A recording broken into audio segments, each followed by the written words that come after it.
ഈ രാഷ്ട്രീയത്തിൽ വ്യക്തിപരമായ ആക്രമണങ്ങൾ വർദ്ധിക്കുന്നതായിട്ട് നമുക്ക് കാണാം.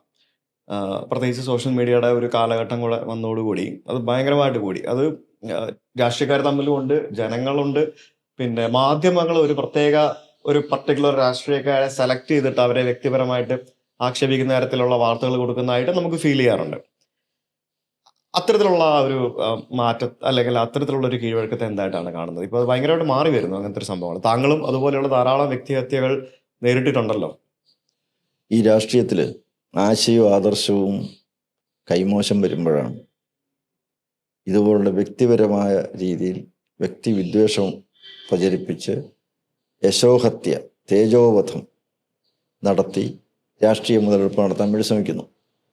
അതാണ് ഇവിടെ ഇപ്പം ഞാൻ പറഞ്ഞ പരസ്പരം ഈ കുറച്ച് ഈ ഇലക്ഷൻ പ്രഖ്യാപിച്ചതിന് ശേഷം തന്നെ നമുക്കറിയാം പല CPM ആണെങ്കിലും കോൺഗ്രസ് ആയിരുന്നാലും അവരുടെ പ്രസ്താവനകൾ നോക്കിക്കഴിഞ്ഞാൽ പരസ്പരമുള്ള ആരോപണ പ്രത്യാരോപണങ്ങളാണ്, പേഴ്സണൽ അറ്റാക്കിലേക്ക് മാറുകയാണ്. അതേസമയം ഇവിടുത്തെ വികസനത്തിൻ്റെ കാര്യം, ഈ നാട്ടിലെ ജനങ്ങൾക്ക് എന്തെങ്കിലും ഒരു ഉപകാരം ചെയ്യുന്ന കാര്യം, ഇവിടുത്തെ യുവാക്കൾ മുഴുവൻ നാട് വിട്ട് ഇവിടെ ഒരു തൊഴിലില്ലാതെ കഷ്ടപ്പെടുന്നതിനെക്കുറിച്ചോ, ഭൂമിയില്ലാത്ത 3.5 ലക്ഷത്തോളം ആളുകൾ ഈ കേരളത്തിലുണ്ടെന്നോ അവർക്ക് ഒരു ഭൂമി കൊടുക്കേണ്ടതാണ് എന്നുള്ള ചിന്തയോ ഒന്നും ഇവരുടെ ആരുടെയും പ്രസംഗത്തിലോ ഇതൊന്നും അല്ല വിഷയം. ഇവർ കേന്ദ്രത്തെ ആക്രമിക്കുക, അല്ലെങ്കിൽ എന്തൊക്കെ പഴിചാരാൻ സാധിക്കുമോ അതൊക്കെ പറഞ്ഞ് പ്രചരിപ്പിച്ച് വിദ്വേഷം ഉണ്ടാക്കുക എന്നുള്ളതാണ്. അല്ലാതെ സ്വന്തം നിലപാട് വിശദീകരിച്ച് അത് സമർത്ഥിച്ച് അതിനനുകൂലമായ ഒരു ജനാഭിപ്രായം സ്വരൂപിക്കുക എന്നുള്ള ഒരു നിലയിലേക്കല്ല. കേരള രാഷ്ട്രീയത്തിൻ്റെ ഏറ്റവും വലിയൊരു പ്രത്യേകത അതാണ്. ഈ നാടിൻ്റെ വികസനം ചർച്ചയാകില്ല. ഇപ്പം ഈ തെരഞ്ഞെടുപ്പിൽ തന്നെ നോക്കിക്കൊള്ളൂ, ആളുകൾ പറയുന്നത് എന്തിനെക്കുറിച്ചൊക്കെയാണ്. കുറേ നാളുകളോളം CPMൻ്റെ പ്രശ്നം എന്തായിരുന്നു? CPM TK ഗോവിന്ദൻ രാജിവെച്ചു. TK ഗോവിന്ദനെതിരായിട്ടാണ്. അപ്പുറത്ത് പിണറായിക്കെതിരായിട്ടാണ്. G സുധാകരൻ രംഗത്ത് വരുന്നു. അങ്ങോട്ടും ഇങ്ങോട്ടും കുറേ ഈ പത്രങ്ങളിലായിരുന്ന ഇതിലൊക്കെ ആളുകൾ ഇതൊക്കെയാണ് കണ്ടുകൊണ്ടിരിക്കുന്നത്. പക്ഷെ നമ്മുടെ നാടെവിടെ നിൽക്കുന്നു? തൊഴിലില്ലായ്മ നമ്മുടെ നാട്ടിൽ രൂക്ഷമാണ്. ഈ ഭക്ഷ്യോൽപാദനം വർദ്ധിക്കുന്നില്ല. 7 ലക്ഷം ടണ്ണേ ഇവിടെ ഉൽപ്പാദിപ്പിക്കുന്നുള്ളൂ. 46 ലക്ഷം ടൺ അരി വേണം ഈ നാട്ടിലെ ജനങ്ങൾ കഴിക്കാൻ ഒരു വർഷം. ഉൽപ്പാദിപ്പിക്കുന്നത് ഇതാണ്. കുറഞ്ഞു വരികയാണ്. 9 ഉണ്ടായിരുന്നു, 8 ഇങ്ങനെ വരികയാണ്. ഇവിടുത്തെ നദികളൊക്കെ വറ്റി വരണ്ടുകൊണ്ടിരിക്കുകയാണ്. ഇതേക്കുറിച്ചൊന്നും ഒരു ഉത്കണ്ഠ ആർക്കും ഇല്ലേ? ഈ വക ജീവൽ പ്രശ്നം, നാട്ടിലെ ജനങ്ങളുടെ ജീവൽ പ്രശ്നങ്ങളുണ്ട്. ജനങ്ങളുടെ കണ്ണി പൊഴിയിടാൻ വേണ്ടിയാണോ അതൊക്കെ ചെയ്യുന്നത്? പിന്നെ അല്ലാതെ എന്താ? സ്വയം 70 വർഷമായിട്ടല്ലേ ഇവരൊക്കെ ഭരിക്കല്ലേ? 70 വർഷമായിട്ട് ഈ നാടിനൊന്നും ചെയ്യാൻ കഴിയാത്ത ആൾക്കാർ പരസ്പരം അങ്ങോട്ടും ഇങ്ങോട്ടും ചെളിവാരി എറിഞ്ഞ് എന്നോട് ഒരിക്കൽ ചോദിച്ചു, നിങ്ങളെന്താ ഇങ്ങനെ ചെളിവാരി അറിയാത്തത്? ഞാൻ പറഞ്ഞു, ചെളിക്കുണ്ടിൽ വീണ് കിടക്കുന്ന ആളുടെ ഇനി ഞാനെന്തിനാ ചെളി എറിയുന്നത്? അതാണ് നമ്മുടെ നാടിന്റെ അവസ്ഥ. അതാണ്. That's interesting. സോഷ്യൽ മീഡിയയുടെ വലിയൊരു ഇതാണ് ഇപ്പൊ ടൈമാണ്, സോഷ്യൽ മീഡിയ ടൈമാണ്. താങ്കൾക്ക് അറിയാം, താങ്കൾ പണ്ട് മാധ്യമപ്രവർത്തനം ചെയ്ത പോലെ തന്നെ ഇപ്പം മാധ്യമ പ്രവർത്തനം പോലും സോഷ്യൽ മീഡിയയിലാണ്. എല്ലാവരും മൊബൈലിലാണ്. നമ്മൾ ആളുകൾ എവിടെയാണോ ഉള്ളത് നമ്മൾ അവിടേക്കല്ല ചെല്ലേണ്ടത്. നമ്മൾ അവരുടെ വിരൽത്തുമ്പിലേക്ക് എത്തണമെന്നുണ്ടെങ്കിൽ നമ്മൾ സോഷ്യൽ മീഡിയയിൽ ആക്റ്റീവ് ആയിരിക്കണം. താങ്കൾക്കും ഒരു ഇൻസ്റ്റാഗ്രാമും മറ്റും യൂട്യൂബ് അങ്ങനെയുള്ള സംഭവങ്ങളൊക്കെ താങ്കൾക്കും താങ്കളുടെ ടീം മാനേജ് ചെയ്യുന്നുണ്ട്.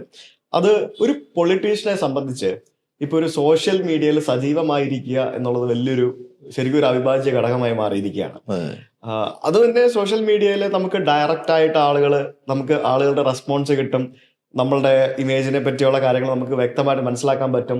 നമുക്ക് ശരിക്കും എനിക്ക് തോന്നുന്നു നേരിട്ട് കവലയിലേക്ക് പോയി അല്ലെങ്കിൽ പുറത്തിറങ്ങി ജനങ്ങളുമായിട്ട് സംവദിക്കുന്നതിലും എളുപ്പത്തിൽ അല്ലെങ്കിൽ അതിലും ഈസി ആയിട്ട് നമുക്ക് സോഷ്യൽ മീഡിയയിലൂടെ ജനങ്ങളോട് സംവാദിക്കാൻ പറ്റും എന്നൊക്കെയാണ് അതിനകത്ത് വരുന്ന ഒരു ചേഞ്ചസ് എന്ന് വരുന്നത്.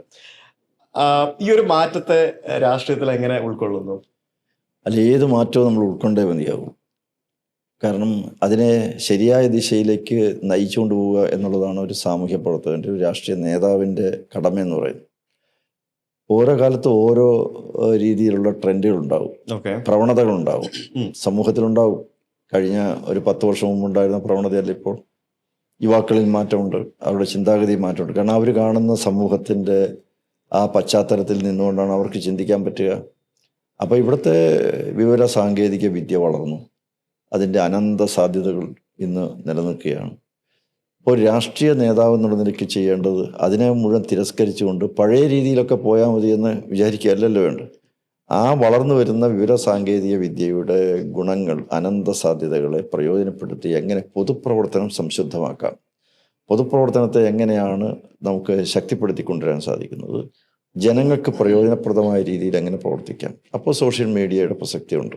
സോഷ്യൽ മീഡിയയിലേക്ക് സജീവമായി ഇടപെട്ട് നാട്ടിലെ സാമൂഹ്യ വിപത്തുകൾക്കെതിരെ, സാമൂഹ്യ തിന്മകൾക്കെതിരെ, അസമത്വങ്ങൾക്കെതിരെ ഒക്കെ ശബ്ദിക്കാൻ വേണ്ടിയിട്ടുള്ള ഒരു ശക്തമായ ഉപകരണമാക്കി, മാധ്യമമാക്കി അതിനെ മാറ്റിയെടുക്കുക എന്നുള്ളതാണ്.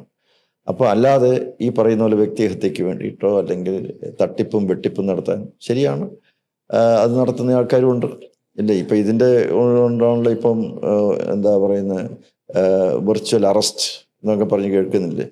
തട്ടിപ്പ്, പണത്തട്ടിപ്പ്, എത്ര ആളുടെ കയ്യിൽ നിന്ന് ലക്ഷം കോടികൾ നഷ്ടപ്പെടുന്നു. ഇത് അതിൻ്റെ മറ്റൊരു വശമാണ്. അപ്പോൾ ഏത് കാര്യത്തിനൊരു തിന്മയുടെ ഭാഗം, ഒരു അതിൻ്റെ ഒരു ഇരുട്ടുണ്ടാവും. ഒരു വെളിച്ചം ഒരു സ്ഥലത്തുണ്ടായി കഴിഞ്ഞാൽ അതിൻ്റെ ഒരു ഇരുട്ടുണ്ടാവും. അപ്പോൾ നമുക്ക് വേണ്ടത് വെളിച്ചം പകർന്നു കൊടുത്ത് ഇരുട്ടിനെ മാറ്റുക എന്നുള്ളത് മാത്രമേ പറ്റൂ. അതാണ് ഈ സാമൂഹ്യ നവോത്ഥാനം എന്ന് പറയുന്നത്. Yes. സാമൂഹ്യ പരിവർത്തനം, സാമൂഹ്യ പരിഷ്കരണം എന്നൊക്കെ പറയുന്നത് അതാണ്. Yes. എല്ലാ കാലത്തും ഉണ്ടായിരുന്നു. ഒരു കാലത്ത് സാമൂഹ്യ പരിഷ്കരണം മറ്റൊന്നായിരുന്നു. ഇപ്പോഴത്തെ സാമൂഹ്യ പരിഷ്കരണം ഇതാണ്.